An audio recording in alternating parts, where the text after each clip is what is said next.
Monsieur? Mais... Monsieur, vous êtes mort? Voilà. Qu'est-ce qu'il faut que je fasse? Donc là, ils disent, faut toucher à rien. Touche à rien. Touche à rien. Monsieur? Oh là là, mais regarde-moi ça ici. Je vais peut-être y aller à mon téléphone moi aussi. Oh, il faut que je marche un peu pour ensuite. C'est pas le 15 parce que.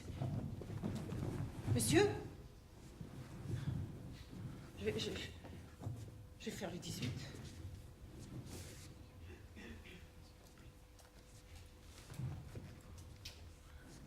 Allô? Allô? Allô? Bonjour. Monsieur, c'est bien le 18? Oui, ça sort pompier du Morbihan, j'écoute. Écoutez, il y a un mort dans le salon. Quel est votre nom, madame? Moi? Votre nom? Cathy. Votre nom? C'est votre prénom, Cathy? Oui, Meyer. Cathy Meyer. D'accord. À quelle adresse vous vous situez? Je me situe au Palais des Arts et des Congrès. Sur quelle commune? Vannes, monsieur, Vannes, bien sûr. D'accord. Quelle est l'adresse précise? Place du Palais des Arts et des Congrès. Place du Palais des Arts et des Congrès. Il y a un numéro? Non, je sais pas moi. Non. Qu'est-ce qui se passe? Écoutez, monsieur, moi je suis la femme de ménage.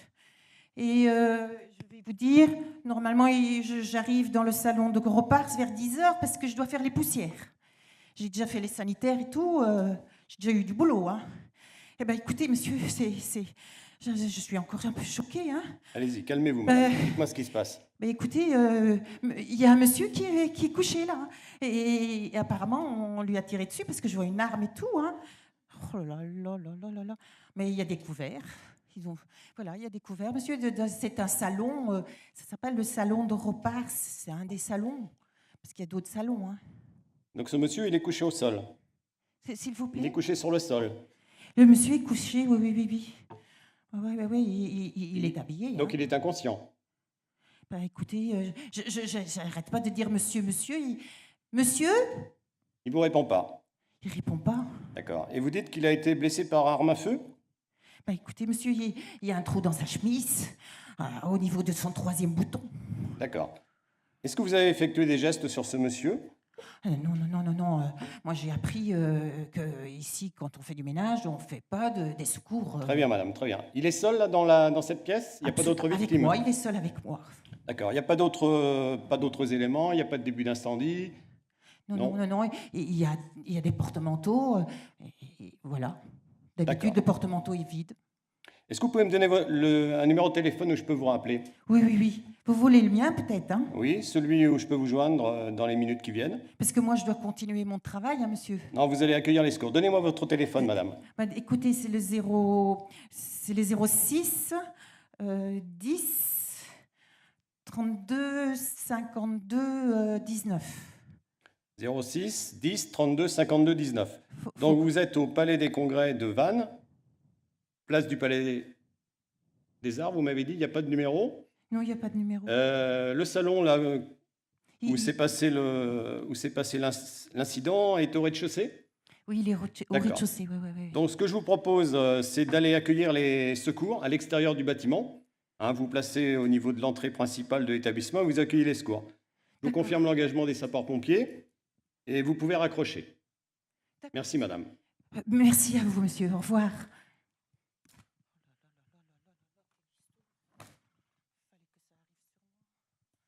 Monsieur,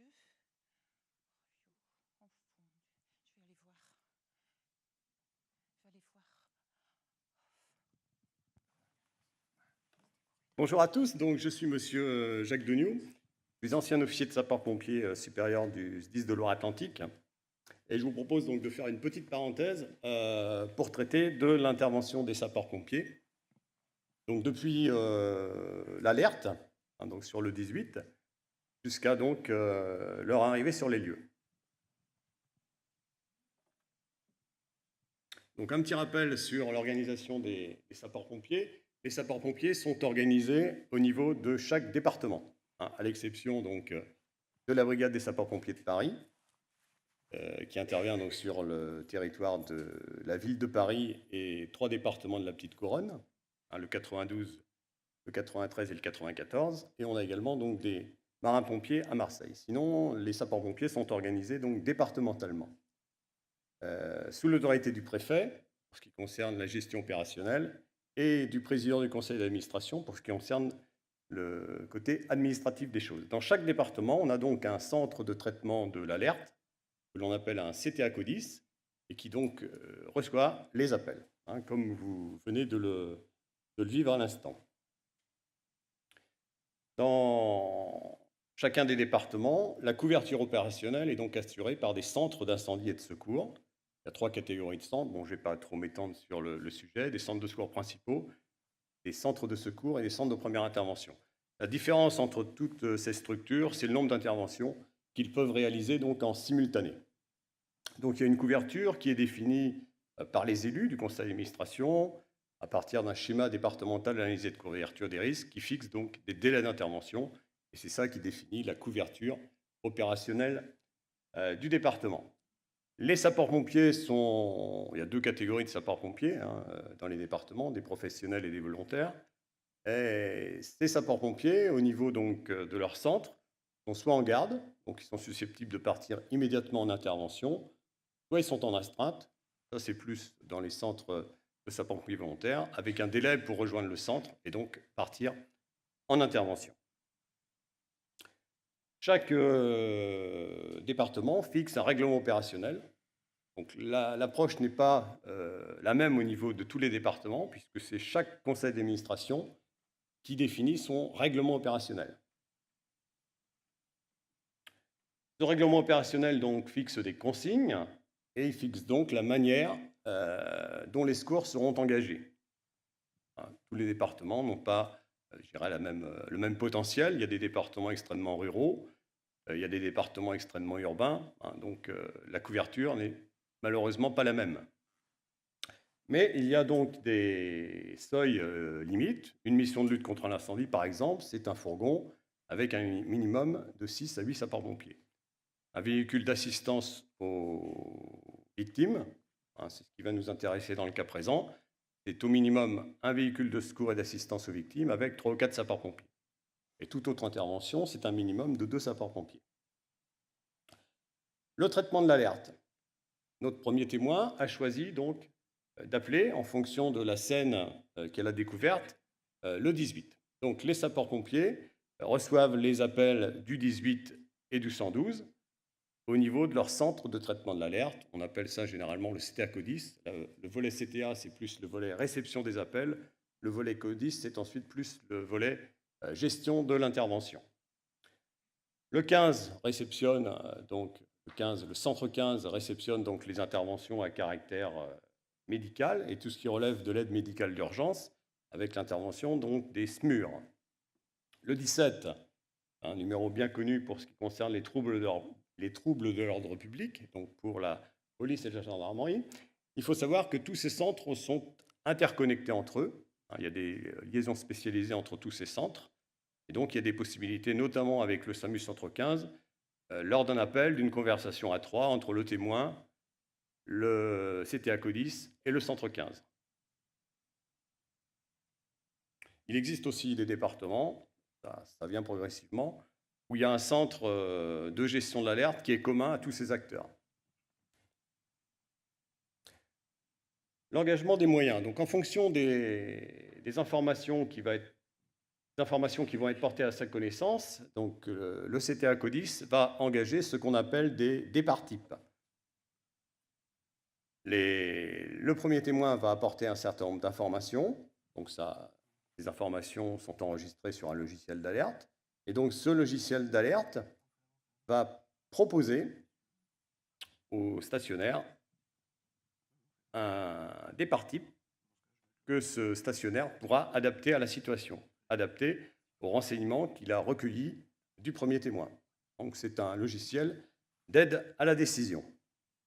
Je vous disais qu'il y a également donc, une convention bipartite entre le SAMU et les sapeurs-pompiers sur la manière de gérer les interventions à caractère médical.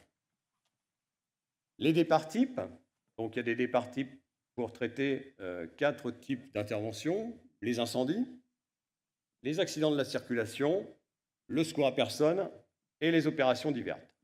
Le départ type donc constitue la réponse minimale à chaque type d'intervention.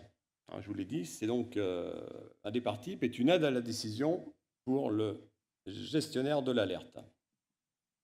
Un exemple donc, qui répond à notre scène découverte par le premier témoin. En ce qui concerne le secours à personne, le départ type minimum sera un VSAV, donc véhicule de secours et d'assistance aux victimes. Il pourra être complété s'il y a une notion de détresse vitale d'un VLI, on appelle cela un véhicule léger infirmier. Donc à bord de ce véhicule, il y aura un infirmier.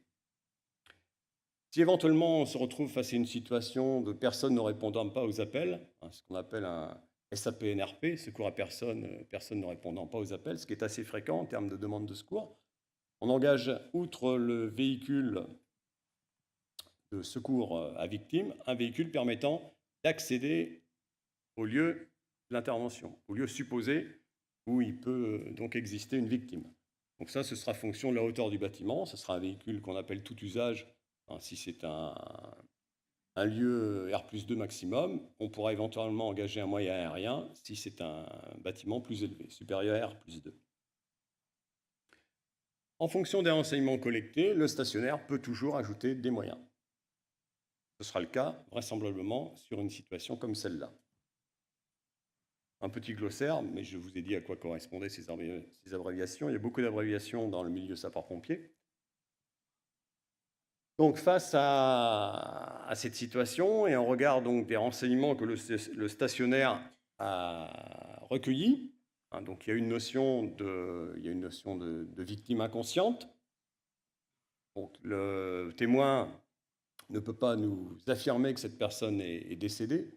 Donc, sur cette intervention, nous engagerons un VSAB et un véhicule léger infirmier. On a une détresse vitale, qui est sans doute plus que consommée. Néanmoins, nous engagerons une VLI. Et il y a quand même une notion, j'ai perçu au travers de cet appel, une notion vraisemblable d'arme à feu. Il s'est passé quelque chose. Donc j'engagerai également un officier chef de groupe pour gérer donc cette scène, qui peut éventuellement relever d'un crime. Je n'ai aucune certitude sur cet élément-là à l'heure actuelle, bien entendu. Et puis, à travers de ma conversation et de mon échange avec le SAMU Centre 15, le SAMU Centre 15 décidera s'il engage ou non un SMUR. C'est le SAMU Centre 15 qui décidera de son propre engagement. Voilà pour l'engagement. Je vous ai dit, donc, sur cette intervention, a priori, trois véhicules seront engagés. Un véhicule de secours et d'assistance aux victimes, qu'on appelle une ambulance sapeur-pompier. Un véhicule léger infirmier, donc c'est un binôme avec un infirmier, et un officier, donc chef de groupe. Face à cette scène, quelle va être l'attitude donc du premier intervenant, l'officier chef de groupe? Donc, dans un premier temps, l'équipe sera accueillie par le premier témoin, donc il y aura un échange avec ce premier témoin, qui donc conduira les sapeurs-pompiers à la scène où a eu lieu l'incident.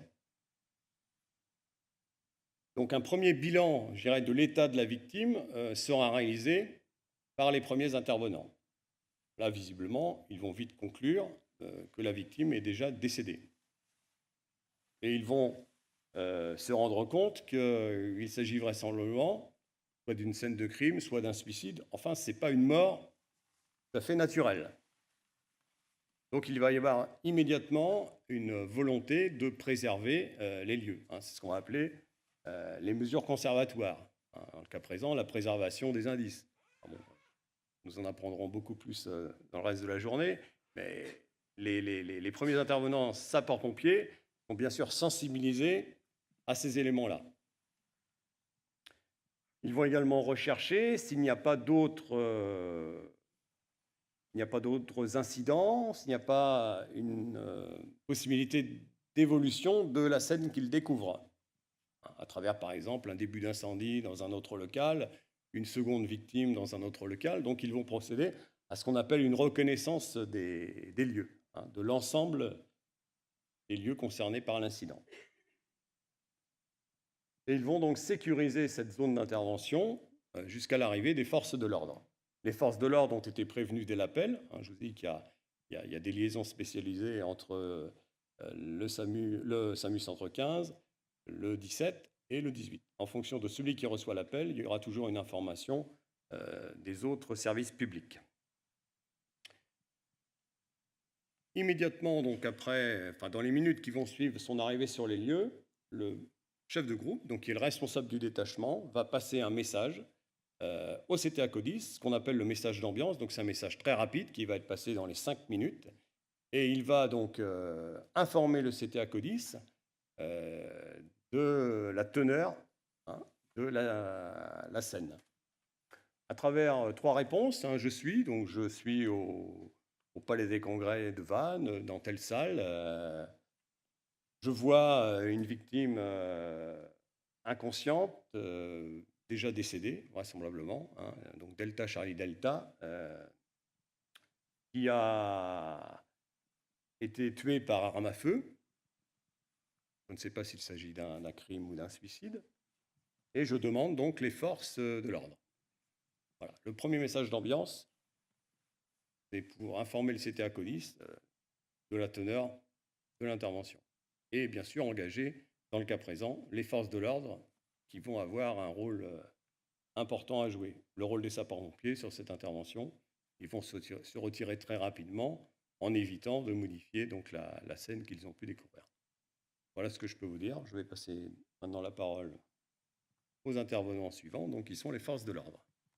Merci de votre attention.